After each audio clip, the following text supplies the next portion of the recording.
Kokeillaan pelkällä ristilukolla nämä ekat vastaset tästä tulla ja pikkusen hypähteli tyhjää, että nyt lyödään tönkki päälle, kunhan se on tärkein juttu.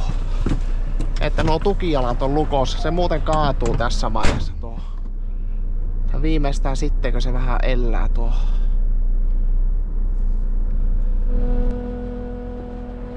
Huomenta. Nyt tos koivuleka päällä ja täällä on semmoset senssit, että tuossa nostattelee, tulee mäkeä puitten jälkeen ja se on semmonen pahimmoille. Rippeliautot on tullut ilman kettinköjä siitä, mutta siinä on vähän mutkaa ja mäkeä, että se on vähän tämmöiselle puimuriautolle. Sitä ei kestä tempasta siinä välttämättä ylös, koska siinä pitää saada kääntymään vielä tuo auto, niin minä teen ratkaisun siinä, kunhan näen sen mäen ja siihen pitää aavistuksen voi ottaa vauhtia siihen mäkeen, mutta minä katson, että uskaltaisinko minä ilman kettinkejä siihen murauttaa. Täällä on tosi hyvä keli kyllä nyt, että reilu 10 pakkasta ja olosuhteet on kohdillaan ja hiekottimissa on lämmittimet päällä, että hiekalla pystytään vähän parantamaan tuota pitoa. Ja mulla on tosiaan nuppiin sai hyvät painot. Minä kun pääsen täältä metästä poissa, niin minä jätän tuon nosturi irrottelee sitten perästä ja menen ilman nosturia tehtaalle sitten. Siellä ei tarvitse olla omaa nosturia, että siellä tehtaalla tulee se purku niillä tehtaan koneilla. Tietoisesti junttasin tuo auton veturin nyt ihan täyteen. Saadaan mahdollisimman hyvät painot ja no oikeastaan tämä oli, mulla on joka nippu täynnä, että sen painosta koivua oli, että kun 5 nippua laittoi täyteen, niin tuli semmonen maxim loading, että tähän ei enempää kestä ottaa, vaikka koneen jättääkin pois.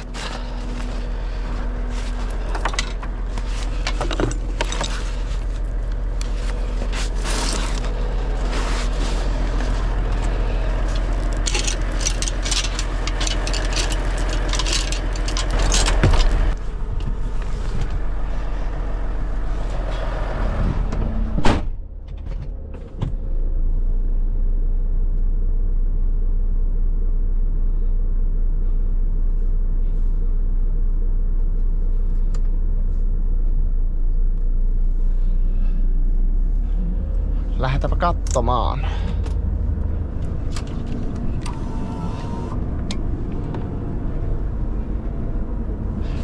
Katsotaanpa monta käyrää siinä on sitten siinä mäessä. Ei siinä nyt montaa oo, että ei se silleen jos se olisi tasainen, mutta kun se tälleen keikuttaa siinä ja sitten kun se mutkittelee puitten välissä, että siinä ei niinku hirveästi oo kestä puskea suoraksi, että se kyllä helähtää peilipuuhun sitten siinä.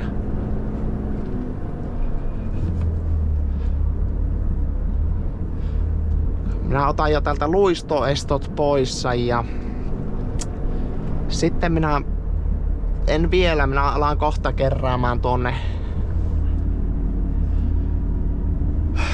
vetoakseleille sitten painoa. Minäpä keikuttelee sinne lähemmäs. No niin, tästä ei enää kovin pitkästi ole, että tuolla metän luona se jo lähtee nostattelemaan. Ja 84 tonnia näyttää tuo auton vaaka nytten, mutta se tämmöisessä mytelikössä näyttää. Siitä tippuu 3 tonnia. No nyt se tippuu jo 82, että se tippuu vielä tuossa kun saadaan tasaiselle, niin varmasti tonne 80 tipahtaa ja sitten puottaa koneen, niin se on 76, että täällä tosiaan tämmöstä pakkaslunta hyssyttelee. Tuo liukastaa aika paljon tuo pakkaslumi tätä raietta. Mutta se on täällä eilettäin on satanut illalla semmoista alijäähtynyttä vettä ja semmoista, niin se niinku oli melko nahkea tuo raie.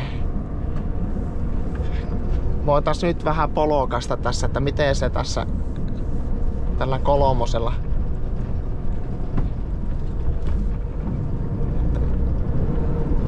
No kyllä se silti aika herkästi. Nyt meillä pitää ruveta jo kellaamaan tonne vetosille painoa, että se kuitenkin tästä mökin luolta lähtee jo nostattelemaan. Ja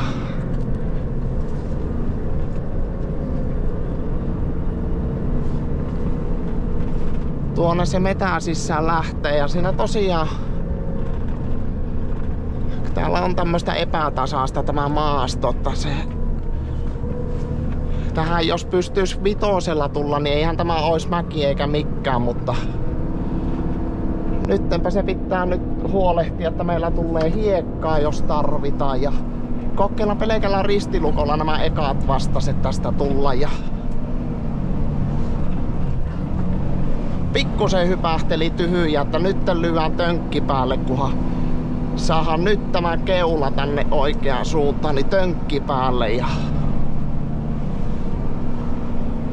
tässä tosiaan mennään niin läheltä näitä puita, että tässä ei kestä paljon lipsauttaa. Tuokin niin menee kyllä niin läheltä, mutta sieltähän tultiin. Tuo oli vähän pahimmoille, että tässä näkee, että täällä on ketjuja käytetty. Näkyy polanteessa ketjujälkiä. Ja. Tosiaan ei ihan suora mäki oo. Rippeliautohan on tuommoisessa se parempi vaihtoehto. Tai 2+2. Että sieltä pystytään usuttamaan se teli yllällä koko ajan. Ja sitä ei tarvi niinkö. Nyt minä jouduin pikkusen miettimään että minä en. No ensinnäkään meillä ei nouse tuo häntäakseli ihan kokonaan ylös vielä. Siellä olisi nyt Wetterillä ne asetukset, että parametrit vissiin ois, että nyt se saadaan se. Tässä on kyllä aika ahas puuväli. Tulee varmasti kärry tuosta läheltä. Ja nyt ois Wetterillä ne asetukset, että me saadaan tähän pala kerrallaan se rakentuu tämä Renaultin puuautoksi, että saadaan ne oikeat telin nostimet tähän. Ja katsotaan vielä tämä, kun tämä on vähän yli 90 ja tänne mäkkeen. Nyt tönkki päälle.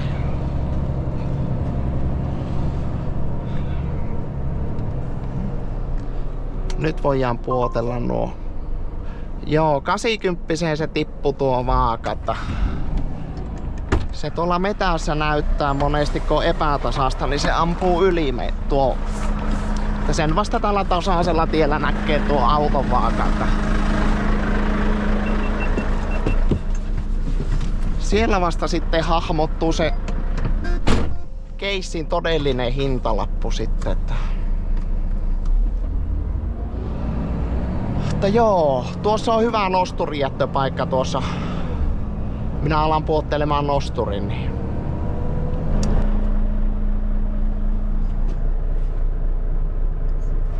Aika hyvin se sattuu nuo painot tuohon, että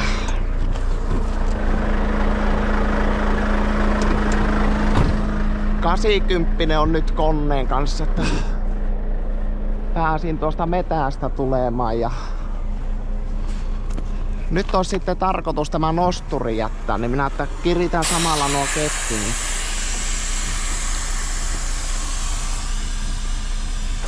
Katsotaanpa miten se tässä kannattaisi laittaa nämä letkut, että ne ei roiku maassa sitten. Tässähän ne tietenkin menee, että ne ei pääse tuonne eikä tuonne. Yleensä on ihan paikat tuolle, mutta tässä aisalla ei ole paikkoja tuolle.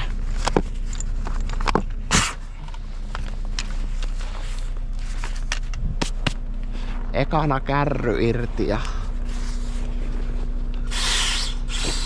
hanaa tuolta auki, niin Se pitäisi sitten, kun nyt käytetään autoa, niin se jäi nyt pikkusen vejätyksiin, kun minä oikasin tämän auton. Niin.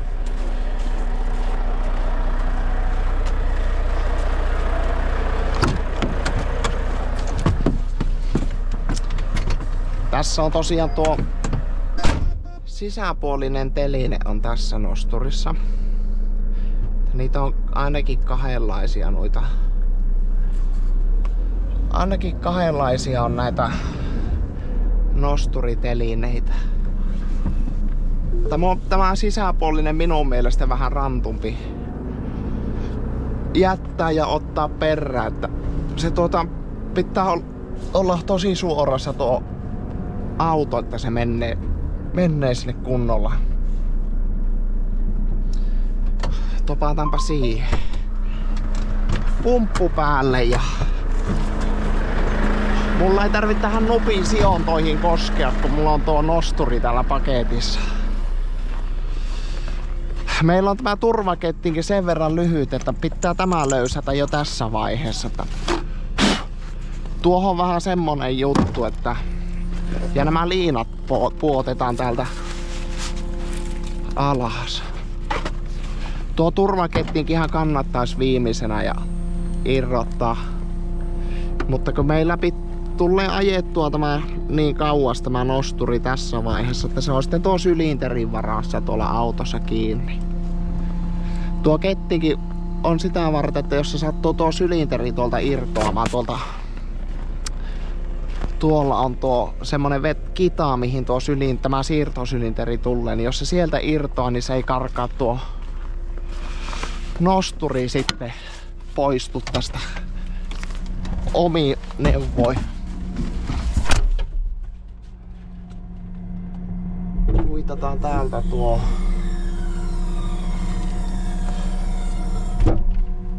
Se on nipun päällinenkin semmonen, että mahutaan kulkemaan. No tukijalat olisi voinut laittaa kans tuolta allalta vielä alas, mutta tuolla on sähkönappi, mistä se menee, niin se on melkein täältä parempi laittaa, kun saa näistä kahvoista vähän pehmeämmin laitettua nuo jalat. Se on tuo sähkönappi, kun se on on-off liike, niin se tuntuu, että sitä ei saa, se joko vähän pomppaa liikaa nuo jalat maahan tai sitten täältä kahvoista sen saa kyllä sitten painettua justiin sen verran, mitä tarvii tuonne alas. Sitä ei kestä ruveta tuota autoa tavallaan punnaamaan ylöspäin, että se pitää vaan sen verran tukea noilla jaloilla, että se jääpi silleen kivasti tuohon. Sitten tämä oikeastaan tämä on Z-nosturi, että tässä periaatteessa on se kuollut kulma, mutta tämä on kyllä pysynyt niin hyvin aina tälleen, kun oikaisee, että Hiopin nostureita kun on jättänyt, niin ne ei pysy tälleen. Pitää olla enempi kulumassa Hiopin nosturi, tuo Z-nosturi, että se pysyy. Mutta tämä on kyllä tämä Palfingerin, tämä on ollut aivan älyttömän hyvä pysymään pystyssä. Tässä ei ole tuolla Title-sylintereilläkään hanoja eikä missään. Nythän meillä on vielä nosturi on siirtosylinterillä kiinni, niin se aukastaan tuo siirtosylinteri ja samalla voidaan laittaa vetokitaa kiinni tuossa, kun käydään samalla tuossa. Ja nyt jos pikkusen tönästään tätä nosturia, me nähdään, että se tolleen nätisti tuossa liikkuu tuolla sylinterillä, että se ei ole jumissa tässä vaiheessa. Nyt sitä olisi voinut sylinterillä vielä ja tukijaloilla säätää kohdalleen, mutta minä luulen, että se on aika lailla siinä. Nyt vaan pumppu kiinni ja täällä on tosiaan tämä sylinterin turpa tuli tänne ja se on siinä sitä vaan, että sen saa irrottaa.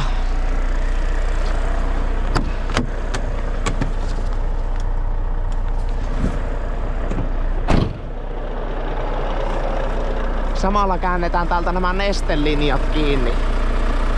Se tuo auton jäähytysneste tulee tänne nosturiin ja lämmittää tuo ohjaamon, niin tuolla on tuommoinen turva, tuolla on hanat.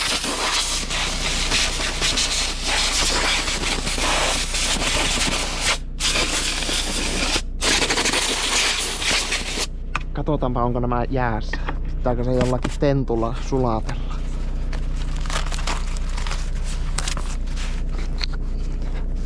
Paineletku ainakin tuntuu, että tämä oli ihan sulaa. Tosiaan kun en minä oo tullutko tuosta metästä, niin nämä periaatteessa ei pitäisi olla jäässä.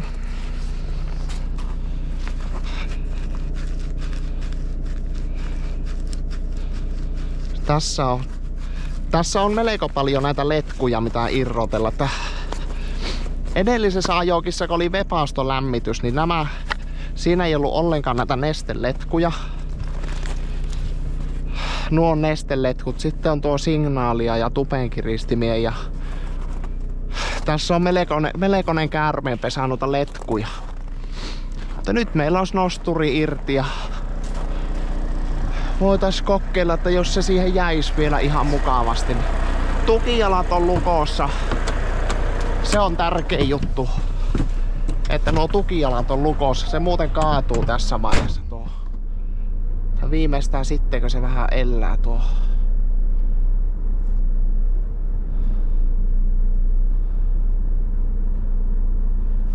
Sinne näkee kamerasta, että sinne jäi pilikkiä. Sitten loksautetaan kärry tuosta perään. Tätä tulee vähempi nykyään tehtyä. Ennen se ajettiin semmosia linjoja, että pelkästään oikeastaan kuitua pitkältä matkalta tehtaaseen, niin tätä tuli tehtyä joka päivä, mutta tätä nosturin jättöä, mutta nykyään kyllä vähempi, että se on sen verran paljon tuota tukiajoa ja ynnä muuta, että sinne tartahti kärry. Katsotaanpa vielä tuo nosturi, että se on ihan... Tässä on vähän tulee jätettyä sitten nuo letkutkin tuolla lailla maahan. Tuossa ei ole oikein semmoista hyvää porrasta, eikä tuohon telineen päälle ne vois tietenkin nostaa, mutta ne saa muutenkin puhallilla sitten puhtaaksi nuo letkun päät. Niin ei se nyt haittaa, vaikka ne on maassakin. Tappi tippuu alas. Meillä on nyt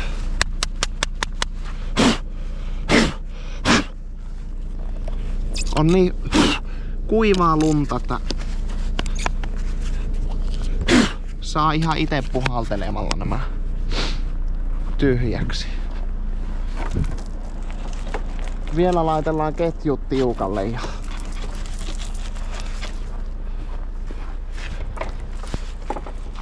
pikkusen yhden silin mukaan ne menee ketjut. Mutta ne on nyt niin liukkaita nämä puut, että pitää kyllä nämä kuormat olla hyvin varmistettuna.